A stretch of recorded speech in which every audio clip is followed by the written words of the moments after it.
Bonjour à tous, c'est Jean-Luc Roux sur sa chaîne YouTube. Aujourd'hui, nous allons parler d'Israël avec le conflit de Gaza qui est un terrain propice à l'évolution des véhicules robotisés. Un responsable d'Israël Aerospace Industries a parlé de l'évolution technologique de niche en pleine guerre. Alors vous avez sur la photo un soldat israélien qui dirige un véhicule blindé personnel M113 près de la frontière syrienne sur les hauteurs du Golan, annexé par Israël le 10 mai 2018. Lorsque les véhicules blindés de transport de troupes israéliens pénètrent dans des zones de combat, à Gaza, il leur manque parfois un élément traditionnellement essentiel, le personnel. C'est parce que depuis des mois, dans le conflit de Gaza, les forces de défense israéliennes auraient utilisé et amélioré des versions sans pilote de plusieurs véhicules car la technologie s'est suffisamment améliorée pour mettre les plateformes en situation de combat tout en gardant davantage de soldats hors de danger. Récemment, des véhicules blindés de transport de troupes sans pilote, les M113, auraient été repérés en service lors de la campagne de Rafah qui a débuté en mai. Une utilisation présumée de véhicules modifiés a été filmée.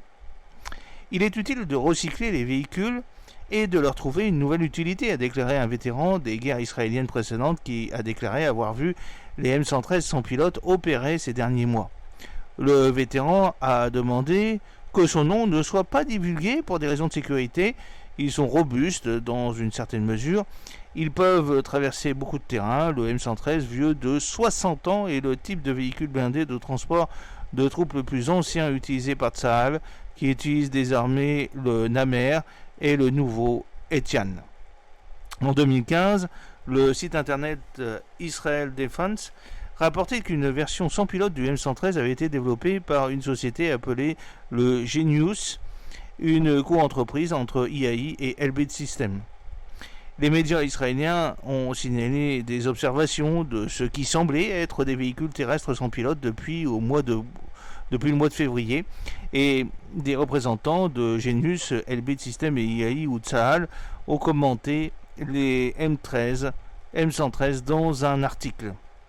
En fait, l'armée israélienne a refusé de parler de sa flotte autonome en pleine croissance et est restée généralement muette à ce sujet. Et bien qu'un responsable du géant de l'industrie de la défense IAI ait refusé de parler des M113 et de certains autres systèmes, ils ont pu apporter un peu de lumière sur cette stratégie plus large. Nous avons développé une version améliorée de systèmes robotiques et autonomes pour différents types de plateformes de véhicules, a déclaré Rani, qui connaît les systèmes mais qui a demandé que son nom de famille ne soit pas utilisé pour des raisons de sécurité. Rani a déclaré que la transition des véhicules habités aux véhicules sans pilote implique l'intégration du matériel et des logiciels, y compris des capteurs et du traitement dans les véhicules afin qu'ils disposent d'une sorte de cerveau pour l'aider, lui et ses opérateurs à distance, à prendre des décisions. C'est un créneau qui nécessite une aptitude à la robotique et des capacités autonomes pour des raisons évidentes, a déclaré Rani. Outre la modification logique de ces commandes, le vétéran soldat israélien a déclaré que certains M113 ont été modifiés pour les rendre plus aptes au combat.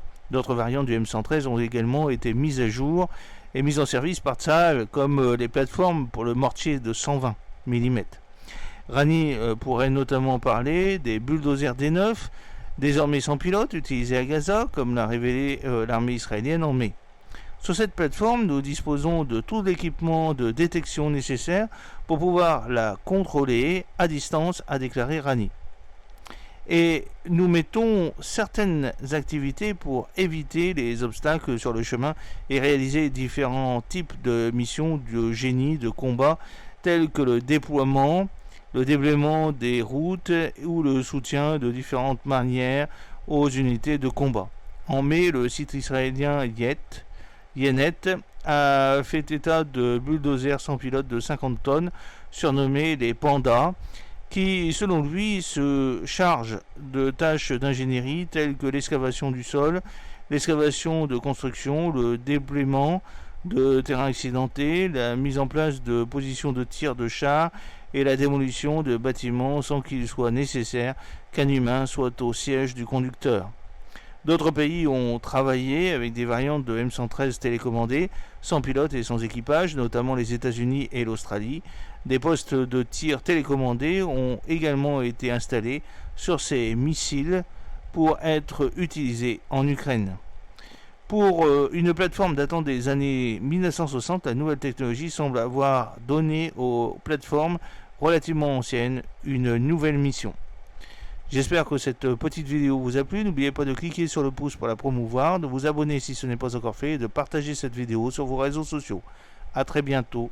Fidèlement, Jean-Luc O.